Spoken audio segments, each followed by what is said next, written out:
to bring up Trevor Carolan. I hope I'm saying this right. And his work has appeared in 5 languages, includes many books of nonfiction, memoir, poetry, translation, and anthologies, as well as journalism and interview poetics. He served as literary coordinator for the 15th Olympic Winter Games in Calgary and has been coordinator for writing and publishing programs at the Banff Centre.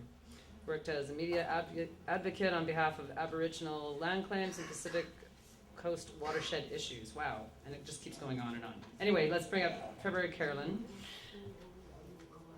Oh, there. I'm like waiting and I'm looking. Come on up. Kwasoi, thanks, Sis. And thank you for coming out tonight and supporting this. It's been a great chance to listen and to learn. And we've heard some really good poetry here tonight, and I think we've also heard some really great poetry here tonight. And I would also like to thank these mighty women who are drumming and chanting along. They just keep the hearts going.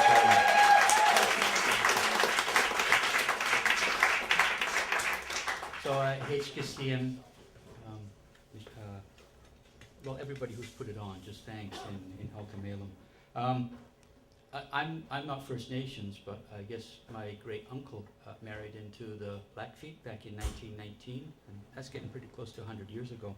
So when I went out to work in Alberta that time, the way my family had always done, it was really nice to get a warm welcome out on the res there, and to meet people I didn't know that were my family at the time, and it just kind of, in the way it kept on working like that, then you have to go visit the Sarcee, and then you have to hear, Bruce Starlight's drummers, and so it was a good introduction to that culture, and it's nice to kind of do a little give back for that always.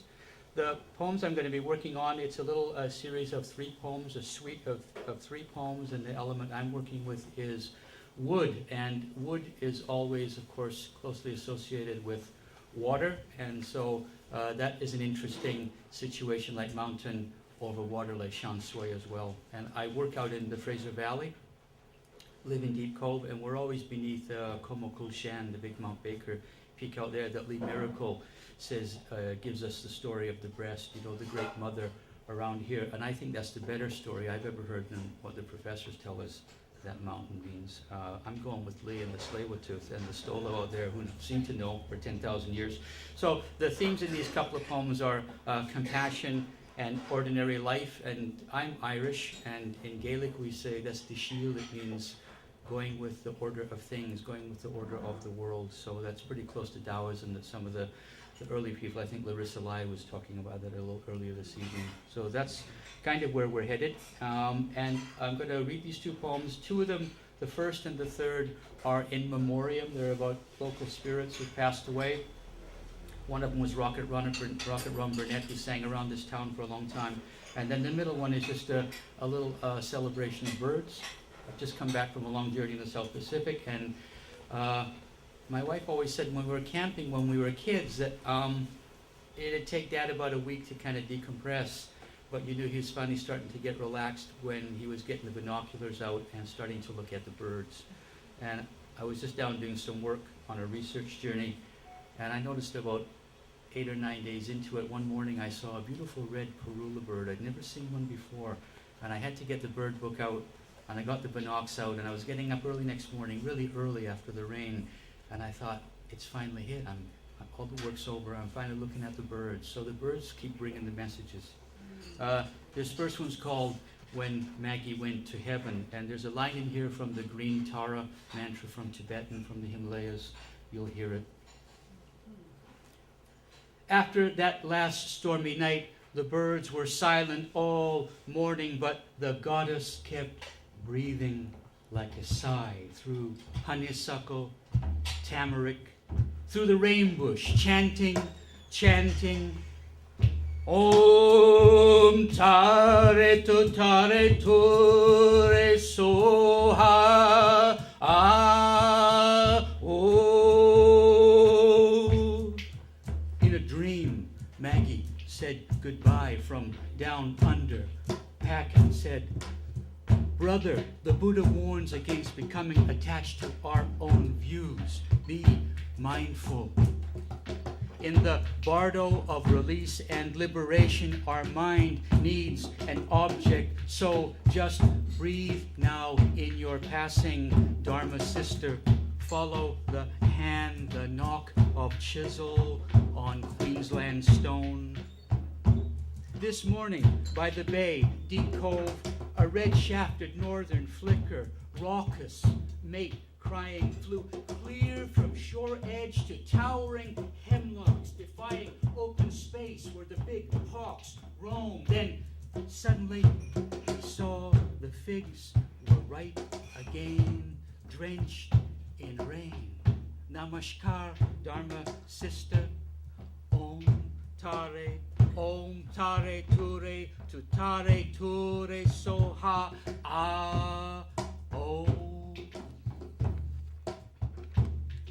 After reading Bob Dylan, this rustling in the bamboo, 'cause not many works can work this tall bamboo like birds, where it's crowded as an undergraduate sentence. But there's black-capped chickadee, commonest sparrows in these parts, where swift marsh hawks enforce dividing lines between city and the wild. Home's the forest margin here, all undergrowth. More and more we get to love the ordinary. You can have your scarlet tanagers every rare year or so, or the grosbeaks, finches, kestrels, all sublime. It's true, those pretty singers. It's the everydayness of these common gleaners, though. Robins, blue jays, agile, working the whole local country. Here, there, everywhere, like a never-ending road tour from the bard, like beat poets of the birds. 3. At Trout Lake, for Rocket Ronnie Burnett.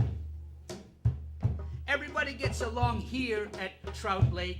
People, dogs, loons, coyotes, even a small place in space for a birch tree in the city, or willows, cottonwood, wild aster, March lily, refugees from North and West Vancouver just listening to the red-winged blackbirds hanging loose.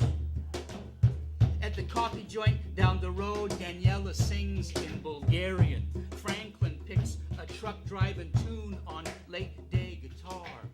The North Shore mountains rise above the traffic, summer white mottled iconic sentinels, gray stone, a mighty notice proclaiming this junction of the world with a lake at its core like a country and a loon in its heart instead of money, that's stocked with who knows what kind of smotes below. Hungry sharks, manta rays, pit bull eating wolf eels. Be careful where you step. This is the independent Republic of East Van, 'cause nobody gets put down here anymore. The graffiti told me, laid out along the trail and in plein air, an impressionist billboard in half a dozen languages you can't speak. But what I mean to tell you is, the question, that one question is, what can you say about a place that offers shelter from the rain in a town where 3/4 of the landscape looks like more pregnant rain cloud directly overhead? Don't worry, we can get old together here, riding our bikes, watching the rushes grow, or loons dancing slow like Tai Chi among the ripples. Kwashoy, kwashoy, get you see him.